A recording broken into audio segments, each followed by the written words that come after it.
Well, that was a movie. Hello and welcome back to Simon's Rants. I'm Simon. Yes, I know, my best movies of 2024 list. It's a little late. That's fine because I've been catching up on movies, which I do every year in December. I'm always trying to watch the rest of the movies that I wanted to watch throughout the year, but for some reason missed because of scheduling or I just, whatever, didn't get around to it. So I caught up on some movies this past month, and I want to knock them all out here. Yes, I know what the title is. I am not clickbaiting you. I'm just going to go in order of when I watched them because that's how it is in my notes. So that one is coming up. I'll have everything listed down below so you can find it and just skip to whatever ones you want if you want, but no, go ahead, watch all of them, why don't you? Alright, up first, Challengers. So Challengers, when it first came out, it had a lot of Oscar buzz around it, which you knew didn't really mean anything because movies that come out that early typically don't win awards anyway. If the studio really believes that they're going to win an award, they wait and put it out later in the summer at least, but even so, typically later, like in December, or give it a limited release in December and then wide release it in January or even later than that. And the reason is dumb, but I feel like, honestly, they're trying to give as little time to think about it. It's the new flashy thing, and so it's like, of course you're just going to pick it, and you're going to be thinking about that. It's going to be fresh in your mind, and okay, cool, but that shouldn't negate something really great that came out earlier in the year. And sometimes, if something is really good, it doesn't matter when it came out, you know? Everything, Everywhere, All at Once, when it came out, it won a bunch of Oscars despite coming out earlier in the year. But I firmly believe about Challengers, if it had come out a month ago, it would be the talk of the town. It would be getting multiple nominations and multiple wins. I think Zendaya may still get nominated, but definitely would be nominated. I think the director would be nominated for Best Director. I think it would be nominated for Best Feature, maybe Best Screenplay, and certainly Best Score and Best Cinematography, because those two things enraptured me into this movie. I think the score was absolutely amazing. I mean, it's, what is his name? Trent Reznor and Atticus Ross, which are always putting out great music, whether it's The Girl with the Dragon Tattoo or The Social Network, Gone Girl, Soul, most recently. I believe that won Best Soundtrack. Maybe it didn't, but I forget it. But regardless, their music is always great. And the cinematography in this movie was, I think, my favorite of the year. And I know that they did some CGI trickery. You can tell there's some CGI trickery in there. Like, there's a really famous shot in the movie, or at least I remember it being talked about and then forgot about it until I saw the movie. But there is a point in this movie, if you don't know what it is, it's about tennis players and a love triangle. And in it, there is a tennis match where the camera takes the POV of the tennis ball, and so it's being hit and back and forth from one player's racket to the other. It's spinning different ways based on how they hit it, and it is so unique and so fun and so great looking that even though I know that's CGI, like they didn't actually do that, I didn't really care, and I just immediately go, great cinematography. But I mean, it's not just that, it's the whole movie. Frankly, the beginning and the end do both have the best cinematography. It's funny because it was like the first note I wrote about it was, man, I love this camera work. And then you kind of forget why an hour in, and then by the end of the movie, you're like, oh yeah, this camera work is great again. So it kind of was like a little top heavy and bottom heavy. It was like a little thin around the middle for some reason, and that goes for a lot of things. Plot, acting, scoring, everything just kind of felt like thinned out in the middle, and I wasn't as interested. But the beginning and the end were so great that this became one of my favorite movies of the year. And that's even when it's about something that I'm not particularly interested in. And it's not because it's tennis. I'm fine with sports movies, even if I don't really care for the sport. This movie's not really a tennis movie. It is about the people and their relationships and their obsessions. I won't get into spoilers or anything in this video, but this movie kind of reminded me of a Whiplash or something like that, where this movie at its core is about people and their obsessions and what drives them. And if you don't get that, I think you'll hate this movie, especially the ending, because it will really confuse you. But this movie ultimately is about that, more so than what's happening. It's about the people, not what's happening. And that's all I'll say about that. But yeah, Really enjoyed this movie a lot. I can't recommend it enough. I know I'm late to the party, but it was a very good movie. If that's your thing, I will also say the director's Italian. It's a very European feeling movie. All that entails, a lot of penises, a lot of nudity, a lot of scandal, a lot of unlikable characters. But if that's what you're into, with like I said, with the obsession element and kind of almost a thriller vibe, I know it's not really, but it's kind of that in a lot of ways, like a political thriller sort of drama. If you're into that kind of stuff, very intense filmmaking, I think you're gonna really love this movie. Next up, I want to talk about the next movie I watched, which was Snack Shack, which was another one I was really excited for early on in the year, and then it only was in theaters for like 1 week or something like that. Completely missed it because either something else came out that week that I cared about more, or I was busy with something else. I forget exactly what happened, but I didn't get around to it. But if you don't know what that movie is, it is like a coming-of-age story set in 1991 about these two 14-year-old kids, about to be 15, who are scheming, kind of like, a lot of the stereotypes of those coming-of-age stories, like a Ferris Bueller kind of guy, who they're always trying to outsmart everybody else, and their latest harebrained scheme is they rented out the Snack Shack by the pool, and they're going to use that to get rich, or whatever. And that seemed appealing to me. I'm not the biggest fan of 80s or 90s teen comedies. That's not usually my niche, but I enjoy seeing people pay homage to that kind of stuff, or anything really. If you're paying homage to something, I enjoy seeing a director's and a writer's attempt to capture a moment in time, whether literally or through film. And this movie didn't really. I mean, like I said, it's based in 1991. And nothing about this movie would tell you that. I mean, some of the clothing a little bit. That's about it. The fact that, they don't have cell phones and they're on bikes or whatever, or they're driving around. It's not really 91 in any way, though. I mean, even the lingo they're using, like they said, wow, that's straight cringe. And it's like, they were saying that's straight cringe in 1991? 14-year-old white kids were saying that's cringe in 1990. I don't think so. Maybe they were, maybe I'm wrong, but I at no point during this movie felt nostalgic for a time long by. 91, 34 years ago now. Doesn't feel like it. Feels like this was filmed yesterday. And also, I mean, you could say this was part of the joke, and I took it that way, but, you've got fully fledged adults playing 14-year-olds, much like you would in an 80s film, I suppose. But it's like the same guy who played Steven Spielberg last year and also then played Lorne Michaels. He just played Lorne Michaels. Granted, a young Lorne Michaels, but still an adult man producing a show is playing a 14-year-old in this movie, and worked out for it, apparently. Like, he's kind of ripped, and it's like, yeah, maybe that was the joke. And it worked better when they're like jockeys that were like also supposedly young. I don't know how old they were. I don't remember if they said. But it's like, that was humorous. This, if you were getting these guys to play these kids as a joke, it didn't land because it didn't read as a joke. It just seemed matter of fact. So if it was a joke, it wasn't really funny. And if it was serious, it was just a bad choice because it was weird.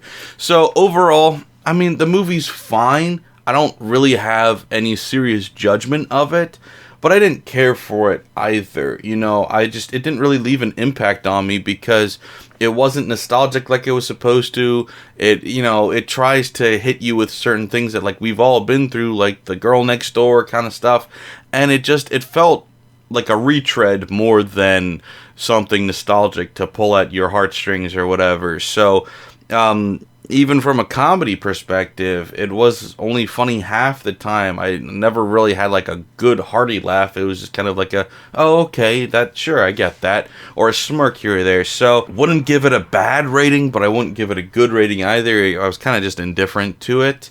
But it's ultimately not a bad time, so maybe other people will enjoy that more than I did, but I just didn't really care. It didn't move me at all. Next up, I want to talk about Spaceman. Now, if you don't know what Spaceman is, it is the Adam Sandler Netflix movie where he plays an astronaut from the Czech Republic who has been sent on a solo mission to observe this strange purple cloud in space. There's a bit of a space race going on where different countries are sending their astronauts to go observe this anomaly in space that nobody knows what it is.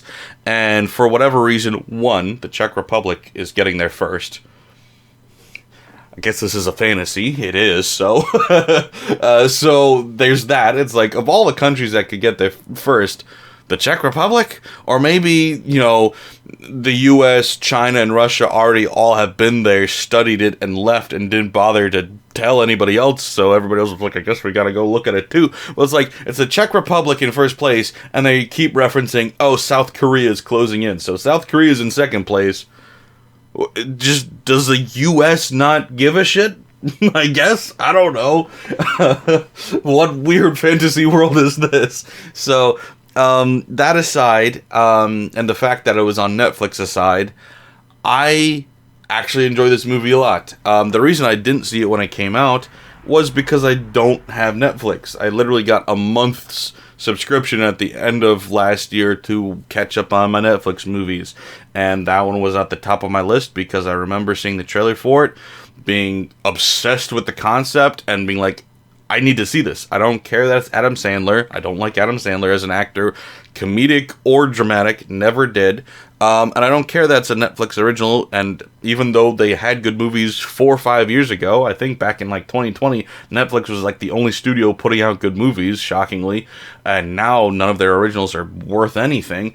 I was like, I don't care about any of that. I'm so intrigued by the visuals and the idea that, and frankly, like, ignore the rating, it has a 5 point something, ignore all of that, just go in choosing to believe that this movie will be good, and it was. And I don't think that's a biased opinion, I think that's a genuine opinion. I think if this movie had A24 slapped on the front of it, and it was released in theaters, this movie would be being talked about like it's one of the best movies of the year. I firmly believe that. Now, that's not to say it's without flaw. I think the writing from a dialogue perspective, not the story, the dialogue is atrocious. I think it's some of the worst dialogue I've ever heard in my life. It's god awful at times. And then on top of that, there is some pacing issues you could complain about too, but my other biggest issue is, frankly, the acting isn't very good from most of the cast. Like I said, I'm already not an Adam Sandler fan. This, to me, was one of his better roles, but he still does stumble a couple of times in there. He's not my favorite. If you don't know anything about it, I don't want to spoil anything, but he is interacting with something not literally there, you know, like a CGI thing, for a good portion of the movie, and I think that took a toll on his performance. There's times where it's like you can tell, you know, there's certain actors that are used to it, like James Marsden. He's done it 50 million times in a row now with Sonic and everything else, so he's used to it and they can get good at it, but a lot of actors really struggle with that their first time doing it, and I think this is his first time doing that. I could be wrong, that's a complete guess. I haven't seen most of Adam Sandler's movies, but yeah, that is something that a lot of actors struggle with when they first try to do it, and I think he did struggle with it a little bit. But yeah, he wasn't honestly the worst thing about it. I think side characters were the problem, and there's not a lot of characters in this. I do want to look up the cast, because I know it has Carey Mulligan in it, it's got Paul Dano, and it's got Raj from The Big Bang Theory. I don't know the actor's name. I say I forget, I don't think I ever knew what it was. Kunal Nair, or Nayar, I'm not sure. So it's starring Adam Sandler, Carey Mulligan, Paul Dano, Kunal Nayyar, Isabella Rossellini. Those are the main characters, and they're all fine. There's nothing really that objectionable about any of them. And that's coming from somebody who is A, not an Adam Sandler fan, and B, not a Carey Mulligan fan. I tore to shreds for her Oscar-nominated performance last year. And I thought they were both fine in this movie. Didn't have a genuine gripe about either of them except for a couple of nitpicks here or there. Paul Dano, I love. I think he's always great. He was good in this. And I thought, Kunal Nayyar, or I'm sure I'm saying that wrong. I thought he was good. It was the side characters or little bit part actors that were just bad. And that's something that comes up with or comes up in low budget movies a lot. You know, you spend the budget that you do have on the big name actors and you lock them in, and then everybody else is somebody you found online or is some B actor that you've never heard of, and they're usually pretty bad. And I kind of felt like that was the case with this. Was I was like, some of the acting in this is not great. But okay, the movie though is really, really, really interesting to me, and it's a slow burn, and calling it a sci-fi like it's listed as is incorrect. This is not a sci-fi. It's a drama, maybe some fantasy in there, as I said, but it is a slow burn, and it is about human psychology and loneliness. Like I said, Adam Sandler's character, for whatever reason, the Czech Republic sent a solo mission. I guess they didn't have enough money to send 2 astronauts, but it makes no sense, but he is there by himself. And so this movie, more than it is about the discovery of this thing, it is about human discovery. It is about searching inward as you are searching outward. And all of that may sound cliche, all of that may sound cheesy, but it's done to me wonderfully, and I love the quirkiness of it. If I wanted to compare it to something else, I would say it's a lot like Swiss Army Man in space. Is it that quirky? Not quite. Is it that weird? No. It's also not that funny either. But that's kind of the vibe it gave me, was we're doing some experimental shit. We're doing some weird stuff, and we're not afraid to test the limits of what the audience is prepared to deal with right now, and we're going to do it unblinking. We'll just show you something and keep going. We're not going to pause for your reaction. We're just going to keep going. And like I said, if this was an A24 movie, like if this was had the marketing campaign of Uncut Gems, it would have had a similar reaction, I believe, because it's Adam Sandler in a dramatic role. People are suckers for that, and it's an interesting, profound idea that's being talked about in a profound way, that's a slow burn and very artistic in ways. I don't know why people hated it, other than it just reached the wrong audience. It reached the Netflix audience, and the Netflix audience isn't very artistic. They're the people that signed on Adam Sandler for a 40 movie deal or whatever, and got Hoobie's Halloween or whatever the hell that's called. You know, that's what this audience is prepared for, and they got something that they weren't ready for. And so if you look on IMDb, like I said, it's got a 5 point something, like a 5.7, I think. But if you scroll through the reviews, you'll get like an 8, a 10, a 9, all in there of people going like, you don't get it. Like, this is good. Like, it's not for everybody, but it is good. Now, that's wholeheartedly how I feel about it. I mean, I've talked to one friend about it so far, and he didn't like it at all. So, in fact, he said, oh, yeah, I watched it back when it came out. I don't remember anything about it. So I'm sure it doesn't hit everybody. Not everybody's going to resonate with it. But, you know, I did. And right now, at this point, like I said, these movies that I'm watching, I watched all of these in the past week plus. And so I have a very short attention span, very low patience right now. Because if something isn't grabbing me, if something's not impressing me right away, I'm frankly moving on. And I know that's not fair to a lot of movies. Frankly, movies that I typically love. Slow burn, you know, slow starts. One of my favorite examples of that to me is Interstellar, where it's like that movie doesn't really grab you for like 40 minutes, maybe more. And it's one of my favorite movies of all time. A lot of movies need a chance to develop before they really get good. And so me in this state of mind, not having patience, ready to move on, ready to just fast forward or click away or, you know, whatever else, I enjoyed this movie thoroughly from start to finish. And is it a slow burn? Yeah, but that doesn't mean it's boring. It wasn't to me anyway. Maybe, obviously, some people are bored by it and think that's a load of garbage. I don't see why. I really don't see why. Is there? Yeah, there's some flaws with it. Absolutely. It's not a perfect movie, but it was one of my favorite movies of the year. Next up is Juror number 2, which is Clint Eastwood's latest film, which he kind of flirted with being his last movie, but now it looks like he's going to keep going on and not retire. But anyway, it's starring Nicholas Hoult. It's also got J.K. Simmons in it, Kiefer Sutherland, some other famous people I'm forgetting right now, but it's got a really good cast. Nicholas Hoult has been really up and coming recently. He's really impressed me with his acting recently. Not that I ever disliked him, but he was always just kind of like a guy. And then this year, he's starting to become a little bit of the guy. And not necessarily somebody I'll rush out to see a movie just because he's in it, but now if there's a movie that I want to see and I see that he's in it, I'll be like, oh, cool. Can't wait to see what he does in this movie. And yeah, I think he was probably the best part about this movie. If not him, J.K. Simmons was also fantastic. But this is another one that kind of just was failed marketing in a lot of ways. Like, it was being shown as like, oh, look, it's Clint Eastwood, the auteur. He's making maybe his last movie. Who knows? Ooh, go see it while you can. And then once again, it was in theaters for like a week. And not near me. I would have had to have driven to New York to see it, and I didn't want to, so I didn't. And then it went pretty much immediately to either Amazon or HBO, wherever the hell it ended up. I rented it from YouTube, I don't care.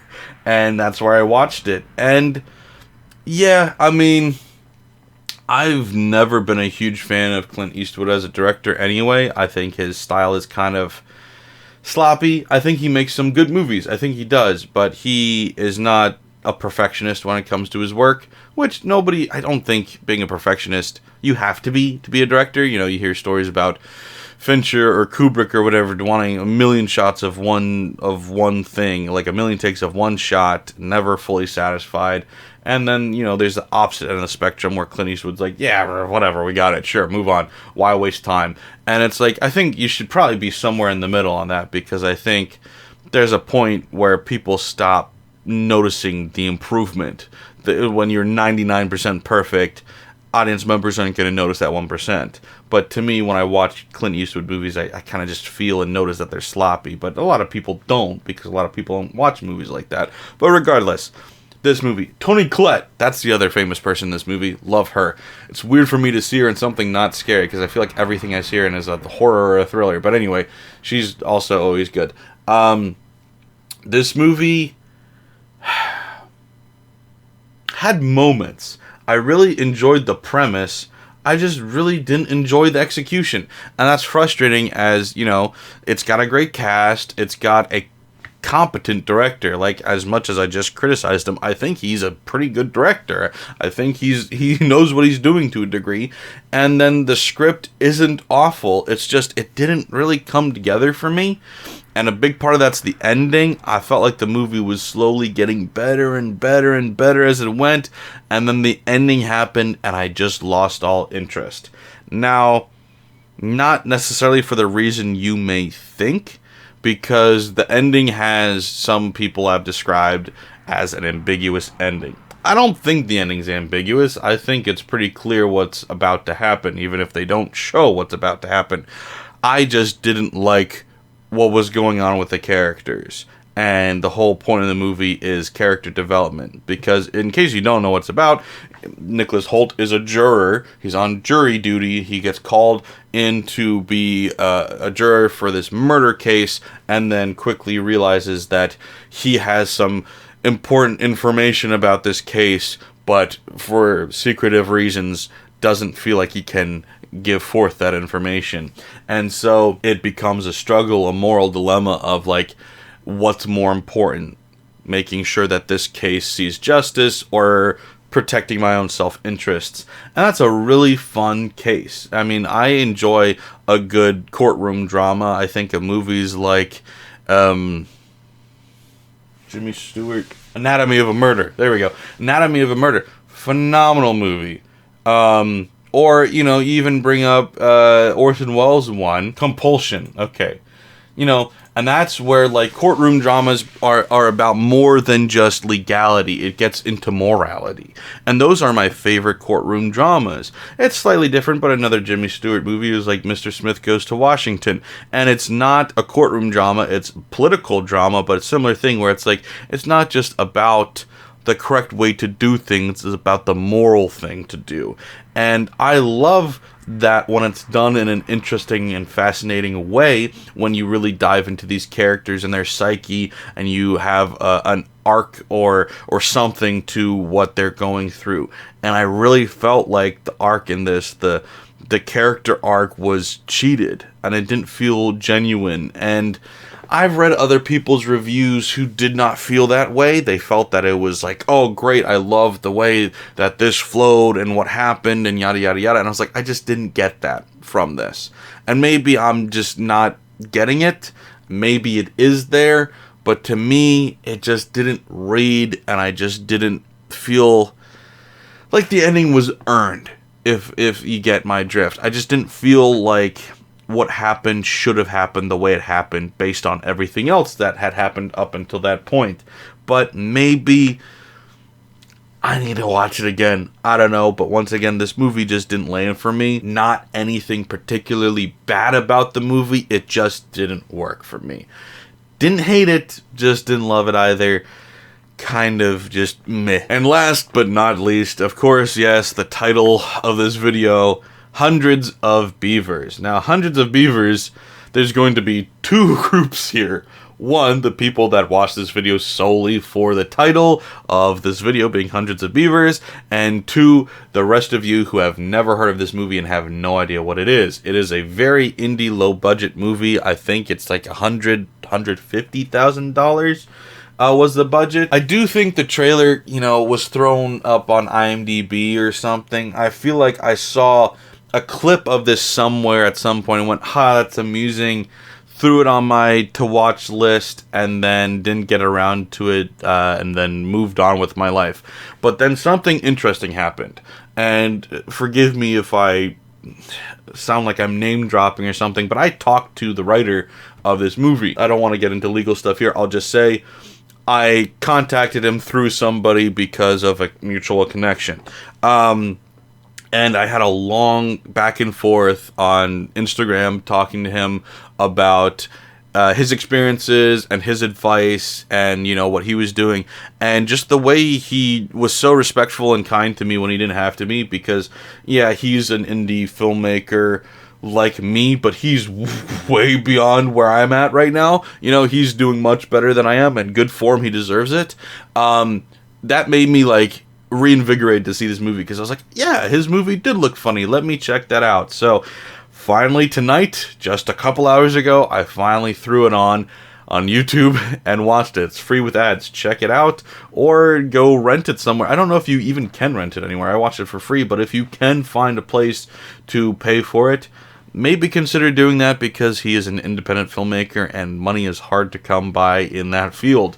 But anyway, so if you don't know anything about Hundreds of Beavers, it is quite the interesting little film, because it is sort of a parody or homage to 1910s, 1920s silent film era, Charlie Chaplin kind of style, Buster Keaton comedy. Think of the Gold Rush was what it reminded me of a lot. I'm sure there was a lot of intentional homage to that.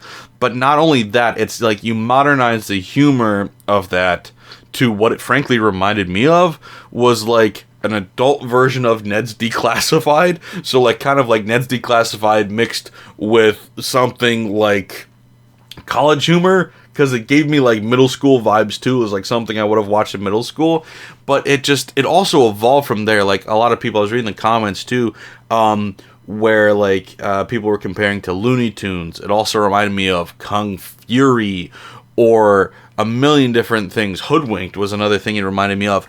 And dude, I adored this movie. And it started just a tad slow. And like I said, my patience is very thin right now. Because I don't, I have a lot of stuff that I want to get done right now. I was going to record my, favorite movies of the year list tonight, and now I don't have enough time because I watched that movie, and that's fine. It is. But, sometimes you just get a little pressured and you want to get stuff done. And so when the first 5 minutes didn't really hit me just quite like I was expecting it to, I kind of wanted to turn it off. But then I read a comment that said, if you don't like it for the first 20 minutes, please just keep watching, because it just keeps getting better the whole time. And so I said, all right, fine. Within 5 minutes, I was laughing at this movie. And then I got to the 20-minute mark, and it was still really funny. I got to the half-hour mark, and I went, okay, this has been hilarious so far, but I feel like the joke is running out. how much can you keep doing this? Like, it's, in case you don't know what the vibe of it is, it's a guy running around not saying anything except for mostly gibberish, because it's like a silent film, but not really, because there is a lot of sound, but people aren't really talking. It's him trying to catch these beavers, which are just very obviously dudes in giant fur costumes. And it's hilarious, and the comedic timing is great, but you're like, okay, I've been watching this for half an hour. This movie is almost 2 hours. I feel like this joke is not going to keep. I feel like I'm about, like, on the brink of being bored. And so from about 30 to 40 minutes in this movie, that 10-minute range, I was like, I'm over it, I think, which is a shame, because I enjoyed talking to this guy. He seemed cool, and I enjoyed the beginning, but, you know, I can still give it, like, a thumbs up and say, like, hey, check it out, even just for that beginning. And then it got great again. And maybe it was just like my own nervousness being like, is this not actually going to keep being funny? Or maybe it's that the plot started developing, and so the comedy kind of took a slight backseat for a minute as the plot started to get going. But let me tell you, as funny as it was the first half hour, it just kept getting funnier. And sometimes, yes, it had to take some time to pay attention to the plot, as ridiculous as the plot was. Sometimes the comedy had to take a step aside just for a second to develop something, but it was right back into the comedy constantly. It was somehow consistently fresh and hilarious the whole time. I don't understand how, because it seems like such a narrow box that they put themselves in to be funny, and it was still genuinely, to me, the funniest movie I saw this year. Like, I was looking at my list, comparing it to other comedies. There weren't a lot of great comedies this year, but still, Deadpool and Wolverine came out, and I loved that movie. That came out this year. This movie's funnier than that. It's funnier than every other movie this year to me. It had me laughing consistently throughout this movie, and just, like, I rewound a couple times to see something again. It's a lot of sight gags. A lot of them obvious, some of them subtle. There's little things that are just great. Like, somebody pointed out in the comments that, like, the rabbit characters, every time they run away, they trip. I don't know why, but it's fantastic. Something like that. Or, like, you know, when he goes to, like, he catches a beaver, or maybe it was a raccoon, something. He catches something, which, like I said, very obviously a person in a suit, and he goes to cut it open, and he pulls it open, and there's, like, stuffed animal organs in there, and packing peanuts that are the fluff, and then a human, like, skeleton in there. And it's just, like, the visual gags there are phenomenal, and it just keeps going and keeps getting better. And I just didn't, like, some people are not confined. Like, if you're really an artist, which is funny to, you know, when it's a silly comedy thing to say art, it sounds funny, but when you are an artist, you're not confined entirely by your means.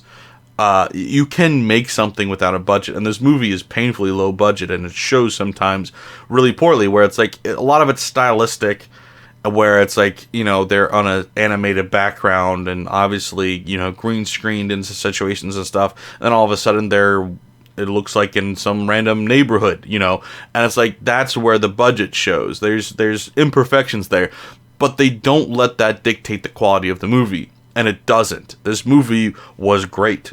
I love this movie so much. And spoiler right now, this is on my list. This is one of the best movies I saw this year. It was the funniest movie I saw this year.